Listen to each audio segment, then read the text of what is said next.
The worst blow of your life probably landed right before your breakthrough. Not during the middle of your struggle. Not at the beginning when you still had energy to fight. At the end, right when you were about to turn a corner.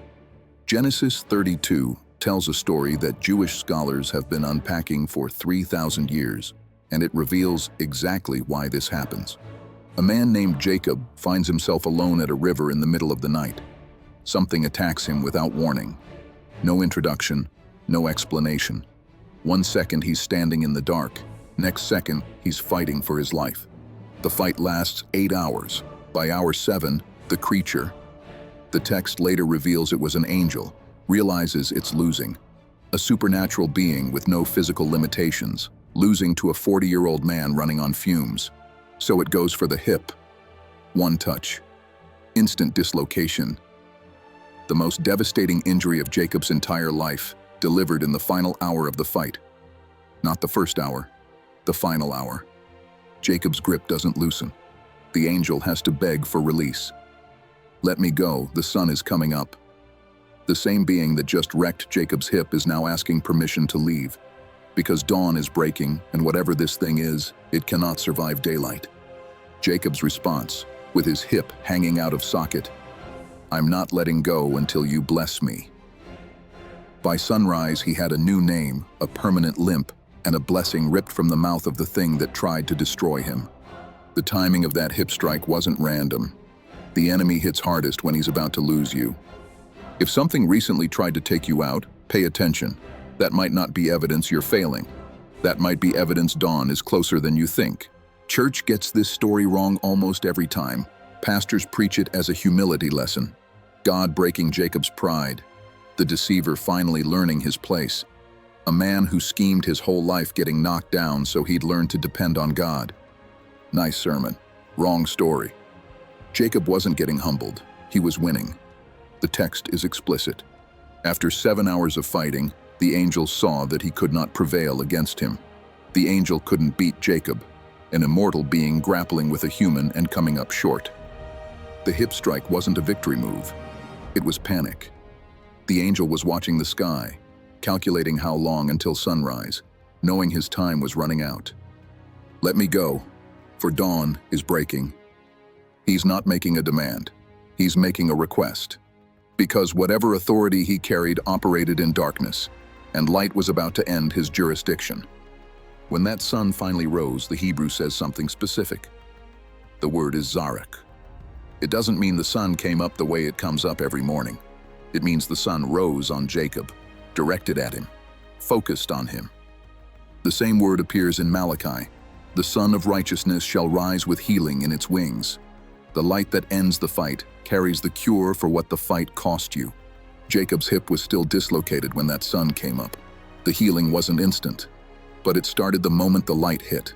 Dawn doesn't just end the darkness, it repairs what the darkness destroyed. Lie 1. This was punishment for Jacob's sins. Jacob was a schemer, stole his brother's birthright, tricked his blind father, spent 20 years manipulating his way through life. When he ends up alone getting his hip ripped out, it's tempting to read that as karma. But God doesn't wrestle people he's finished with. If this was judgment, why 8 hours of engagement? Why a conversation at the end? Why a new name? Why a blessing? God ignores people. He's abandoned. He doesn't grapple with them until sunrise. If you're in a fight that won't end, that's not proof God is punishing you. That's proof he's close enough to touch. Lie 2. The injury meant Jacob lost. Injury looks like defeat. He walked away limping. He was damaged for life. Easy to read that as losing. Except the angel struck because he couldn't win any other way. The hip shot wasn't a finishing move. It was a last resort from a being who ran out of options. Jacob took that hit and still didn't release his grip. That's not losing. That's winning in a way that leaves a mark. Lie 3. The limp was shameful. You hide your damage. Smile at church when everything's falling apart. Post the edited version of your life. Treat your struggles like something to overcome before anyone can take you seriously. Jacob limped for the rest of his life. Visibly. Permanently. Everyone who saw him knew something had happened to this man. That limp wasn't his shame. It was his credential, the proof he'd fought something most people would have run from. Your wound isn't disqualifying you, it's authenticating you. Nobody trusts a victory story with no evidence of battle. Lie 4. Victory means no scars. Faith doesn't erase the wound. Faith holds on through the wound. Jacob believed as hard as anyone in Scripture, physically grabbed an angel and refused to let go, demanded a blessing with his body destroyed. Maximum faith, maximum tenacity. Still limped, the scar doesn't mean your faith failed. It means your faith did exactly what it was supposed to do. It kept you gripping when every nerve in your body screamed to release. Lie 5. Israel is just a Bible name. Israel. Yisrael. 2 Hebrew words fused together. Sarah, to fight, to wrestle, to struggle, to contend. El, God. God fighter. The one who wrestles the divine and won't let go. The entire nation carries the name of a man who fought God, not obeyed quietly, not submitted peacefully, fought. That's your inheritance. Wrestling isn't evidence something's wrong with your faith. Wrestling is what you were named for. Genesis 32. Jacob is heading home after 20 years working for his uncle Laban. 2 wives, 12 kids, serious wealth. Everything's finally coming together. Except his brother Esau is coming to meet him with 400 armed men. And the last words Esau spoke about Jacob were a promise to kill him. Jacob panics, splits his camp in half. If Esau attacks one group, maybe the other escapes. Sends waves of gifts ahead, trying to soften his brother's fury before they're face to face. Then night falls. He sends everyone across the river, wives, children, servants, livestock. Everything he has goes to the other side of the water. He stays behind alone. Something in him knew what was coming couldn't happen in a crowd. The attack comes without warning. The text says, a man wrestled with him. No introduction, no announcement. Suddenly he's in a fight with something he can't see clearly in the darkness. The fight goes all night. Jacob is strong from 20 years of physical labor, but his opponent doesn't tire, doesn't slow, doesn't breathe heavy. Hour after hour, the creature feels exactly the same while Jacob's body starts to fail. He doesn't let go. By hour 7, the angel realizes he's losing. Genesis 32:25. When he saw that he could not prevail against him, he touched the socket of his hip. One touch. Jacob's femur rips from the socket. The sciatic nerve fires pain from his spine to his toes. His grip stays locked. Let me go, for dawn is breaking. The angel is out of options. Sunrise is coming. His jurisdiction ends when light hits. Jacob, hip destroyed, body failing, 8 hours of exhaustion weighing on him. I will not let you go unless you bless me. The angel asks his name.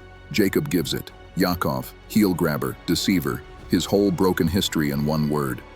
Your name is no longer Jacob, it's Israel, because you fought with God and with men, and you've won. Then verse 31. The sun rose on him, directed, specific. The light that ended his night began healing what his night had cost him. Jacob walks away with 3 things: a new name, a permanent limp, and a blessing he extracted from the being that tried to break him. That's the pattern. Darkness, struggle, a devastating blow right before dawn, then sunrise that heals what the battle destroyed. Not just Jacob's story, the blueprint for everyone God is about to rename. Now let's look at what's actually encoded in the Hebrew, because this story operates on levels that don't show up in English translation. Layer 1. The hip. Yerek. The angel could have struck anywhere. Jaw, throat, knee, spine. 8 hours of combat, unlimited access to Jacob's body. He went for the hip. In Hebrew, the word is yerek. It means upper thigh, hip, the area where your leg meets your torso. But in Hebrew thought, yerek carries another meaning. It's where your descendants come from, your generational power, your legacy. When Abraham made his servant swear an oath, he told him to put his hand under Abraham's yerek. That wasn't about the hip socket.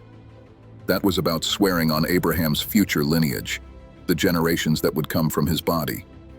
The angel targeted Jacob's capacity to produce what comes next. The sciatic nerve, Gid Hanashe in Hebrew, runs from the lower spine, through the hip, down the entire leg to the foot. Longest nerve in the human body. It controls your ability to stand, walk, balance, and move forward. Damage that nerve, and you can't advance. You can't take territory. You can't progress toward anything. The strike wasn't random violence, it was strategic. The angel went for Jacob's future and his forward motion in one blow. He still couldn't stop him. Layer 2. The place. Peniel. After the fight, Jacob names the location.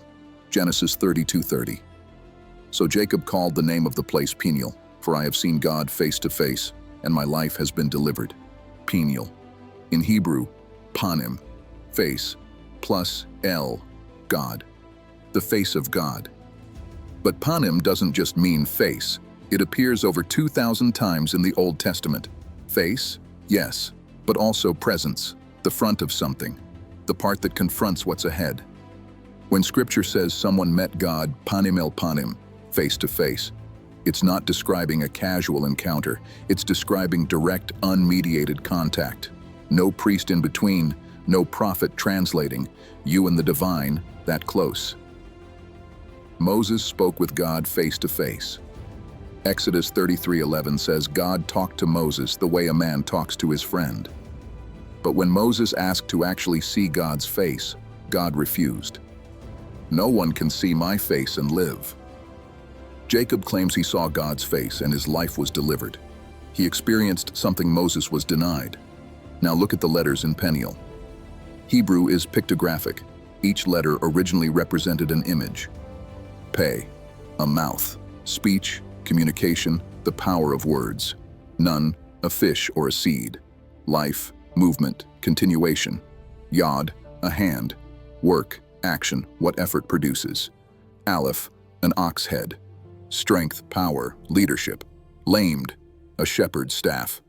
Authority, guidance, direction. String them together. The mouth that speaks life into existence through the work of hands, backed by divine strength under heaven's authority. That's not just a place name, it's a description of what happens there. Direct communication with God that produces life and movement, powered by strength beyond your own, guided by authority beyond your understanding. Your kitchen table at 3 a.m. can become Peniel. Your car where you've screamed and cried can become Peniel. Anywhere you've wrestled with God and refused to let go until something shifted, that's face of God territory. Layer 3. The sunrise, Zarek, Genesis 32:31. The sun rose upon him as he passed Peniel, and he was limping on his hip. English makes this sound like a timestamp. The fight ended, morning came, Jacob walked away. Hebrew says something different. The word is zarach. It doesn't mean the sun casually came up over the horizon. It means the sun rose on him, upon him, directed at him specifically. Zarach carries the sense of breaking forth, shining out, beaming toward a target. The sunrise wasn't general. It was focused. Jacob's hip was still dislocated. The nerve was still damaged. The wound was still open. And the first rays of that sun hit him like surgical light aimed at the exact place he was broken. This isn't poetry. This is the mechanism. Malachi 4:2 uses the same word. But for you who fear my name, the Son of Righteousness shall Zarach, rise, break forth, with healing in its wings. The sun that rose on Jacob at Peniel is the same sun promised to his descendants, directed light, focused healing, dawn that doesn't just end the darkness, but repairs what the darkness cost you.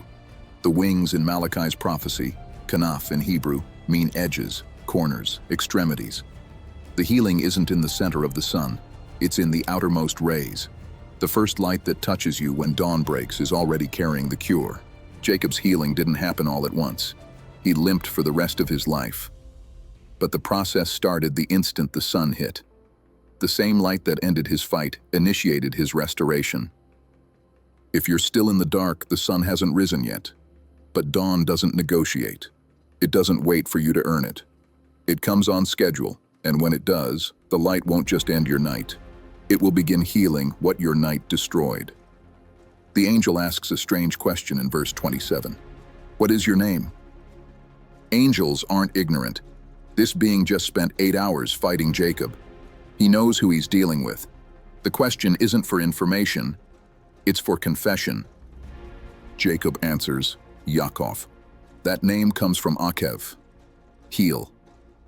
Jacob came out of the womb gripping his twin brother's heel, and he spent the next several decades grabbing at anything he could get his hands on. Birthright, blessing, wives, wealth. Akev also means to deceive, to supplant, to trip someone from behind. Esau calls it out in Genesis 27:36. Is he not rightly named Jacob? He has deceived me twice now. For 40 years, Jacob's name was his reputation. The grabber, the schemer, the man who gets what he wants through manipulation. Then verse 28. Your name shall no longer be called Jacob, but Israel, for you have struggled with God and with men, and have prevailed. Israel. Yisrael. Sarah. To fight, wrestle, contend, struggle, persist.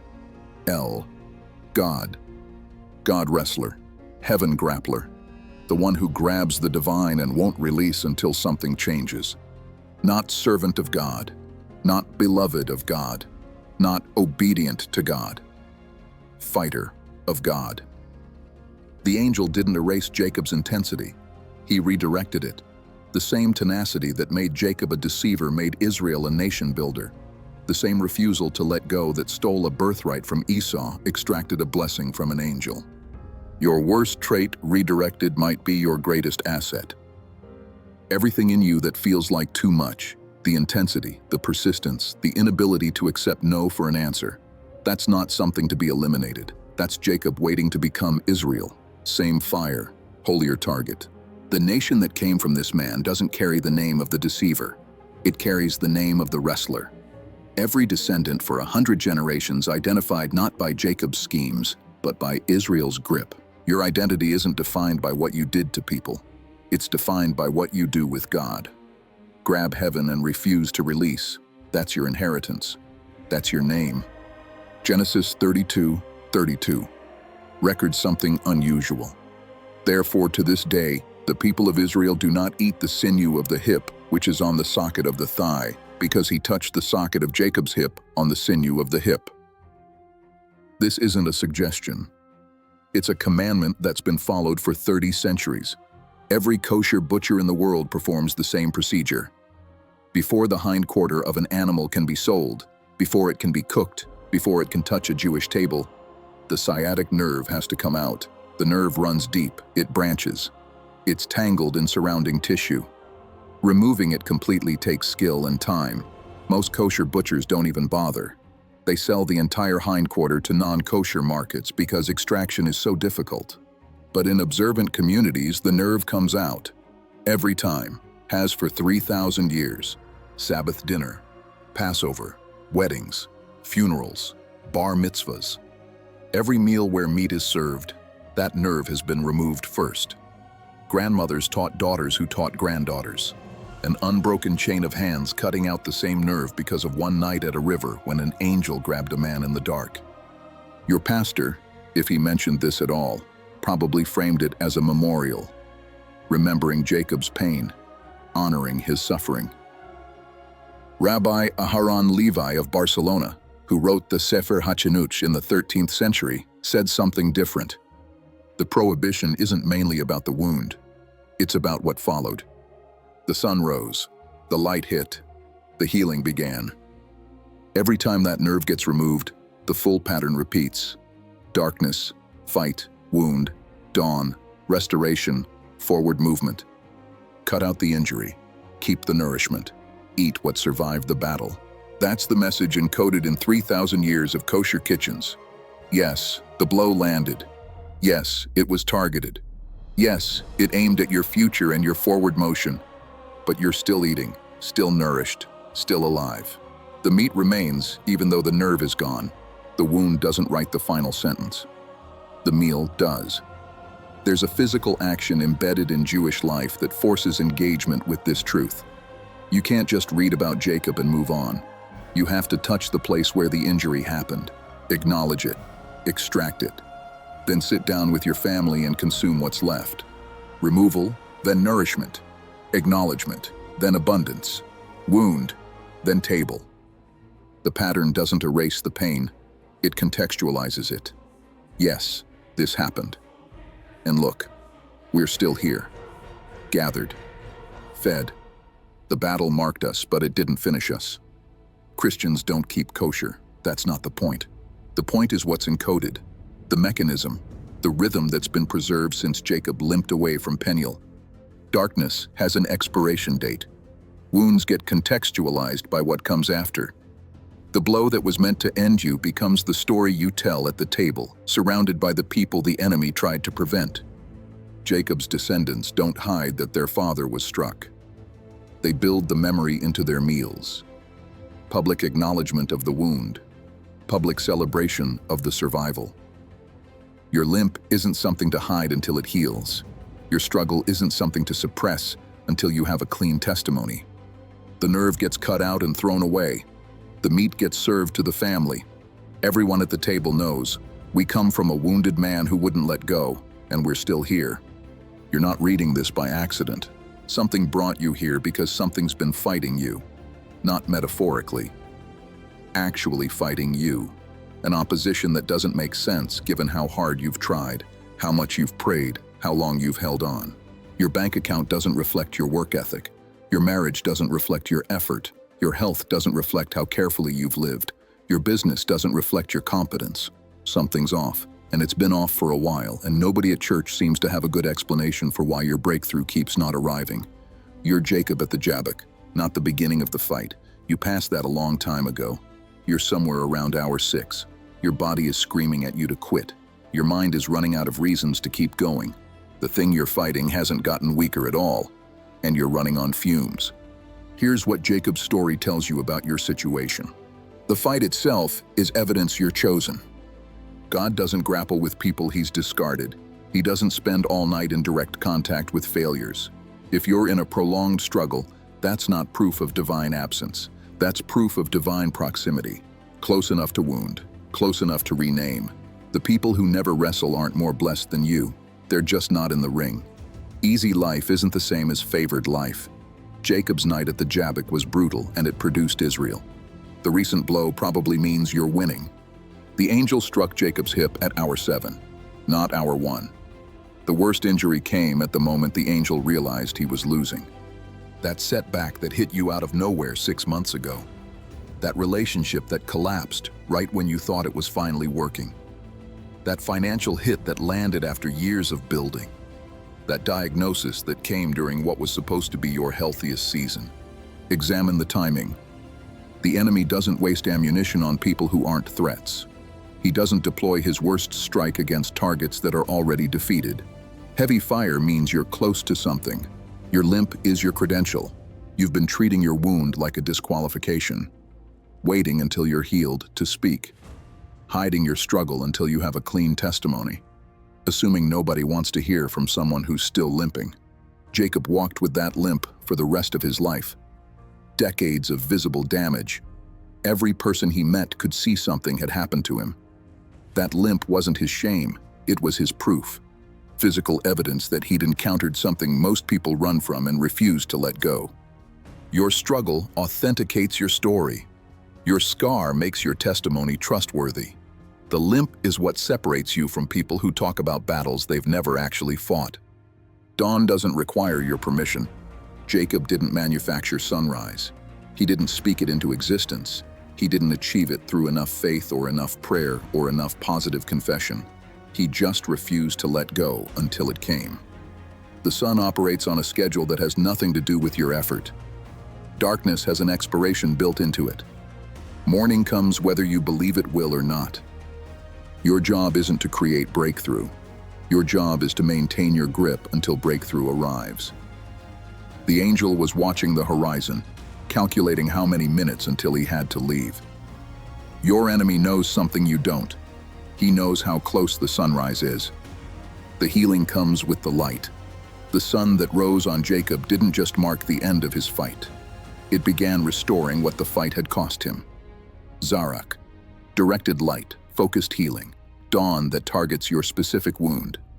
You don't get victory first and then wait for healing later. They arrive together. The same light that ends your darkness starts repairing your damage. Stop trying to heal yourself before breakthrough comes. Stop beating yourself up for still being wounded. The limp lasts until dawn, and then the sun does what only the sun can do. The Esau meeting happens after the angel fight. Jacob wrestled the angel at night. He met his brother the next morning. Genesis 33 records what happened. Esau ran to meet him, embraced him, fell on his neck, kissed him. No violence, no revenge. The brother who'd sworn to murder him wept with joy instead. The physical confrontation resolved itself because the spiritual confrontation was already won. You've been trying to fix your Esau while ignoring his angel. The visible situation you're stressed about, the debt, the diagnosis, the relationship, the business. That's the daylight meeting. It comes after the nighttime fight. So where does this leave you? You're somewhere in the middle of a fight you didn't ask for. The opponent hasn't tired. Your body is failing. Your mind keeps suggesting surrender, and nobody around you seems to understand why this is taking so long. Jacob's night at the Jabbok gives you a framework for what's happening. You're not being punished. You're being engaged. You're not losing. You're being hit because you're winning. Your wound isn't a disqualification. It's a credential in progress. Dawn isn't dependent on your performance. It's coming on schedule, and the thing fighting you knows exactly how close it is. The only question that matters right now: will you let go before sunrise? The angel begged Jacob for release. The creature that just destroyed his hip was asking permission to leave, because dawn was coming and his authority was expiring. Jacob's answer should be your answer. I'm not releasing until something changes. I'm not letting go until this fight produces a blessing. You can wound me, but you can't make me quit. That's not positive thinking. That's not motivational fluff. That's the posture that produces Israel. Grab whatever's been fighting you and say it out loud. You don't get to leave empty-handed. I've held on too long and lost too much to let you walk away without a blessing. This struggle will produce something. This night will mean something. You will not waste my pain. Then hold on. Not because holding on is easy. It isn't. Not because you have unlimited strength. You don't. Hold on because dawn is coming whether you feel it or not. And the grip that survives until sunrise is the grip that gets renamed. Your kitchen table at 3 a.m. is Peniel. Your car where you've cried until you couldn't breathe is Peniel.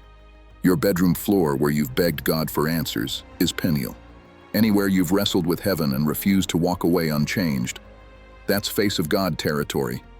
That's where Israel gets born. The nerve gets removed. The wound gets acknowledged. But the meat stays on the table and the family gathers and the meal happens anyway. That's been the pattern for 3,000 years. Suffering contextualized by survival. Pain swallowed up by what comes after. You're going to limp. Get used to it. Make peace with it. Stop waiting for the limp to disappear before you move forward. Jacob limped for the rest of his life and built a nation anyway. Your limp doesn't disqualify your future. Your limp authenticates it. Every step you take after this, wounded, tired, marked by what you've been through, declares the same thing Jacob's steps declared. I fought something that should have destroyed me. Dawn came.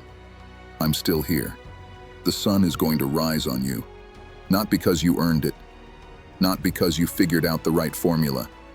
Because that's what Zarak does. It breaks. It shines.